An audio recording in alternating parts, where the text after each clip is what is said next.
Hello friends, welcome to Goodlee's kitchen. आज घरे अति सहजरे आसतु बनैबा चाट। आपण जानिथिबे पांपड़ी और मीठा खटा बिना चाट अधूरा।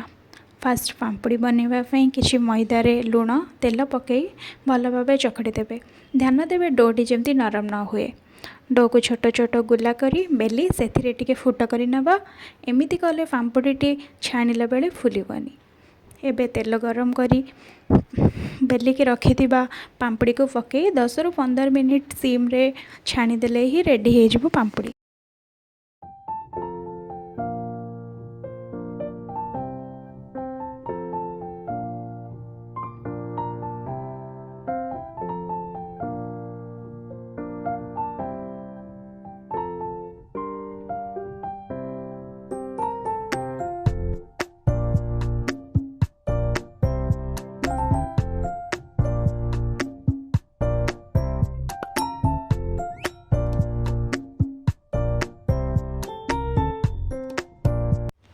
एबे मीठा खटा पई किछि तेंतुली खटारू मंड बाहर करि नबा।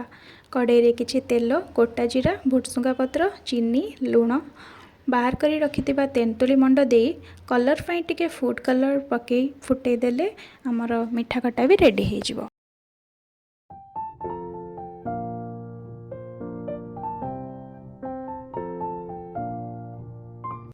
एबे हमर चाट रो मेन पार्ट आगरो भिजे रखिथिबा मटर को प्रेशर रे देई सेथिरे किछि कटा आलू, लूण, हळदी दे दीटा प्रेशर पई बसै दबा। कड़ाई रे किछि तेल नबा। तेल गरम होला परे सेथिरे किछि कटा पियाज, 2 चम्मच अदा रसुण पेस्ट, टमाटो, करी पाउडर, गरम मसला, फूड कलर दे भल भाबरे कसी नेबा। मसला रेडी होला परे आगरो सिझा जाइथिबा आलू मटर को टिके मैश करी कड़ाई रे पकई भल भाबे फुटै देबा।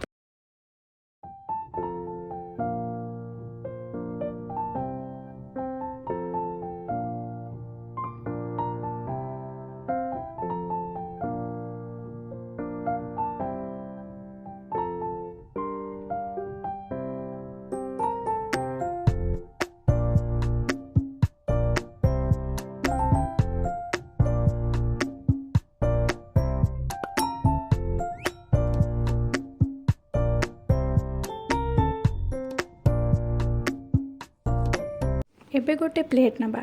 सेथिरे कसी रखिथिबा आलू मटर को पकई सेथिरे किछि कटा पियाज, कटा काकुड़ी, पांपड़ी, सेव, बीट लूण, जीरा गुंड, लंका गुंड, मीठा खटा पकई देले ही रेडी हो जिवो हमर आलू मटर चाट। एमिति वीडियो देखिबाकू चैनल टी को सब्सक्राइब करंतु। Thank you.